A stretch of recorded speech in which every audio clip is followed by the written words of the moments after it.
Graça e paz, igreja. Algumas pessoas eu conheço, outras não.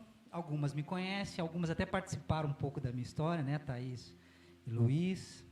Quando eu cheguei aqui, o Vitor e a Vitória eram adolescentes ainda. Pessoal, é muito importante eu estar aqui para a honra e glória do Senhor.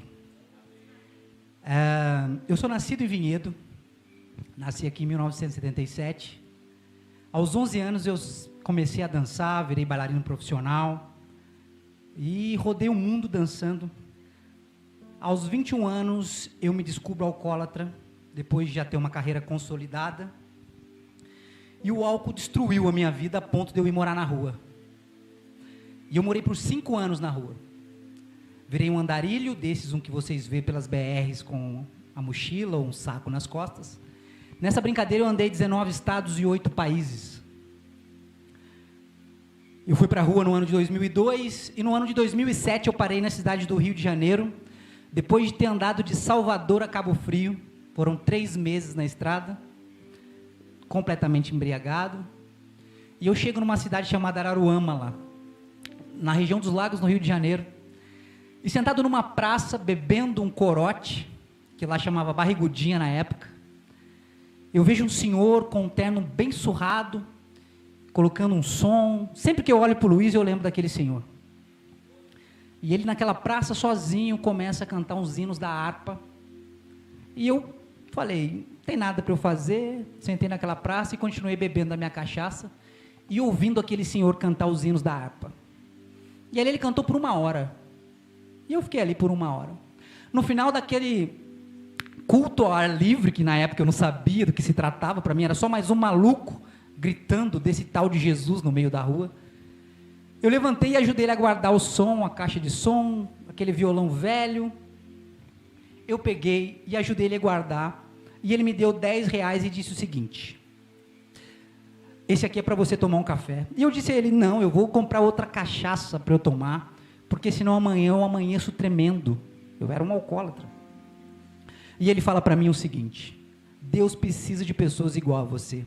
E eu perguntei, mas como assim, bêbado? Ele falou, sincero, você poderia ter dito para mim que você ia comer, como todo mundo fala quando pede dinheiro para a gente. Tem gente que já pediu tanto dinheiro de passagem, e eu fui um deles que dava para eu dar a volta no mundo com o dinheiro de passagem que já me deram. E eu disse a ele que eu ia beber, e ele falou, Deus precisa de pessoas iguais a você. Por que você não vai na igreja? Naquele momento eu não conhecia a igreja evangélica, eu não sabia como funcionava, e a referência que a gente tinha era as igrejas da televisão, e aquele lance de pastor ser ladrão, e aquela coisa toda. E eu disse, eu não vou à igreja, pastor é tudo ladrão, e eu não vou. E passou, o senhor foi embora, a minha garrafa de cachaça acabou, eu entrei no mercado, no dia 22 de fevereiro de 2007. Como hoje não foi combinado, tem aquele vídeo, eu ia dar para o Vitor passar, mas não deu tempo. E na hora que eu saio desse mercado chamado Esperança, do lado do mercado tem um prédio grande, eu olho para cima, está escrito assim, Assembleia de Deus. Eu pensei, aqui deve ser, muito bêbado, aqui deve ser a igreja daquele velho doidão lá. E eu entrei de bermuda, coloquei a garrafa de cachaça aqui, pensei assim, vou lá ganhar o dinheiro dos crentes, para garantir a outra cachaça, e meto o pé. E fui. Sentei lá atrás, uma igreja lotada. Sentei bem no último banco. E tinha um pastor lá, e ele pegando sobre um tal de juízo final, rapaz. Juízo final, o negócio é quente, hein? E eu doidão. E ele começa a falar que o negócio a pessoa ia querer morrer, não ia conseguir. E aí ele falou o crucial, falou assim, vai ter um tal de ranger de dente. Eu falei, então Banguela pode ir pro inferno, que não vai ter dente para ranger. Tava bêbado, gente, uai. Você, né? Quem já bebeu um pouquinho sabe que a gente viaja. E eu fiquei ali, gente, e do nada começou a queimar lá no pé. Eu falei, essa cachaça estava estragada, senhor. E daqui a pouco veio uma voz assim, vai lá na frente. Eu olhava de um lado, olhava do outro. Falei, esse negócio de crente é meio doido, hein? Vai lá na frente. Eu falei, vou fazer o que lá na frente, rapaz? Vai lá na frente, que eu vou mudar a sua vida. Eu quem? Não estou vendo ninguém. E aquele calor subindo, e aquela onda passando, e do nada, num impulso eu levantei. Eu não sabia o que era apelo, eu não sabia nada. Eu nunca tinha ido a uma igreja evangélica. E eu caminho por aquela igreja gigante, que hoje eu sei que aquela igreja tinha 120 metros. E eu ando lá, e aquele povo olhando para mim, mais de 1000 pessoas, e o povo começou a chorar. Eu falei, esse povo é doido.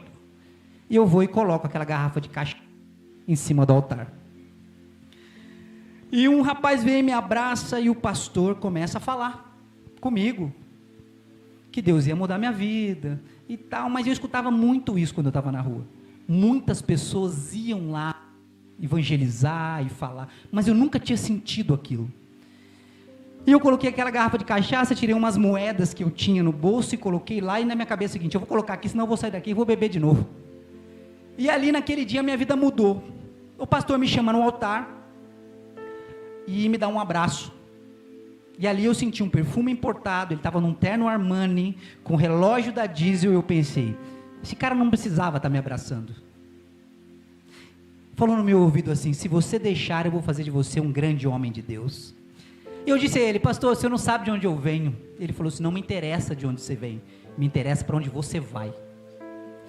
E naquele mesmo dia, ele me arrumou uma casa, 2 irmãos me acolheram, e foi a minha segunda experiência com Deus. A irmã Jacira, hoje falecida, amanheceu o dia, eu dormi lá, nunca tinha dormido tão bem na vida. Ela me dá um copo de Toddy, sabe, Nescau, e fazia uns 200 anos que eu tomava aquilo, porque você bebe, você tomar aquilo, você já era, vai coalhar. E eu falei: não vou tomar isso não, senão vai dar ruim no meu estômago. Ela falou assim: ó, em nome de Jesus, você nunca mais vai sentir o que você sentia.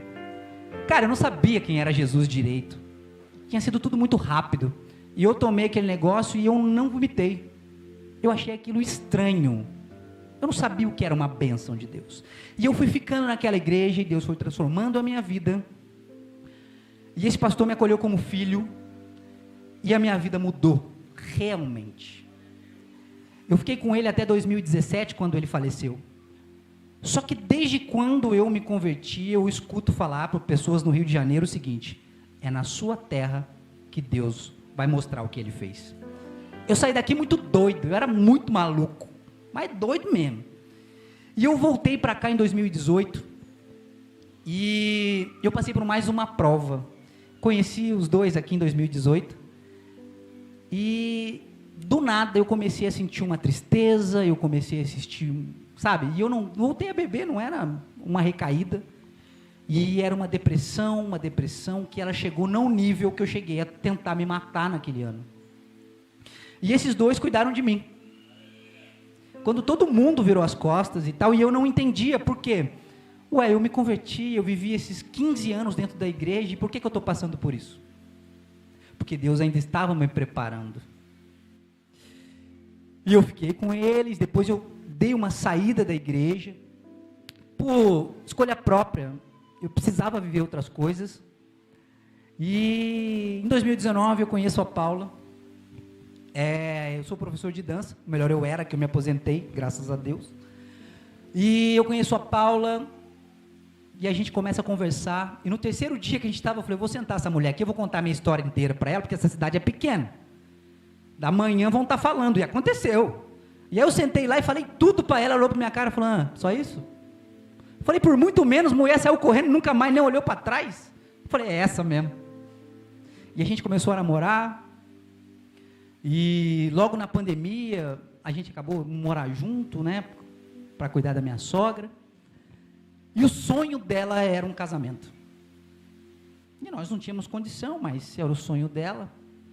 E eu tenho como exemplo de casal esses dois. Fizeram agora 20 anos de casado. Desde quando eu cheguei, eu percebia que eles olhavam pela família dos outros e que a família dele era um exemplo. O jeito com que o pastor Fabiano cuida da pastora Gilmara me inspirava para isso. Porque você não vê muito isso. As pessoas falam, as pessoas pregam, mas elas não vivem. E como eu morei na rua durante muito tempo, eu criei um poder da Marvel, que é o poder de ser invisível. Você não olha para o mendigo, eu sei que todo mundo ri quando eu falo, mas você não olha. Na primeira vez que você vê o cara, você até percebe, na terceira já virou, igual aquele ventilador ali, ó, você já nem percebe que faz parte do cenário mais. E eu era assim, só que isso me dava o poder de ver como as pessoas se comportavam. E o que eu mais via nas pessoas era a hipocrisia. Elas falavam para mim de Jesus, elas falavam achando que eu estava bêbado, mas eu era tão alcoólico que eu não ficava mais bêbado, não perdia mais o juízo. Então elas falavam Jesus isso, Jesus aquilo. No outro dia, aquela mesma pessoa passava na frente da praça onde eu estava brigando com a esposa, brigando com o filho, eu falava, ô Zé Ruela, e vem falar para mim fazer o que você não faz? Porque no mundo do crime a gente aprende o quê? Palavra de homem não faz curva. E aí eu tinha um problema muito sério, que se lá no mundo eu aprendi que palavra de homem não faz curva, por que na igreja tem um monte de... não preciso falar. Isso para mim era um dilema muito sério. Então Deus colocou esses dois, por quê? Eu prestava atenção, falava, não, uma hora eu vou pegar ele, quem vai ver só. Todo mundo tem defeito. Todo mundo comete erros. Mas quando você comete o erro e assume e tal, você faz discípulos. Eu sei que eu sou uma pessoa difícil, eu sei que a minha história traz algumas coisas complicadas. Mas só com o seu exemplo, eu estou hoje casado. Porque eu não queria casar. Essa mulherada tudo doida, vai juntar comigo que sou louco, vai dar ruim. Mas eu aprendi com eles que pode ser difícil, mas é possível.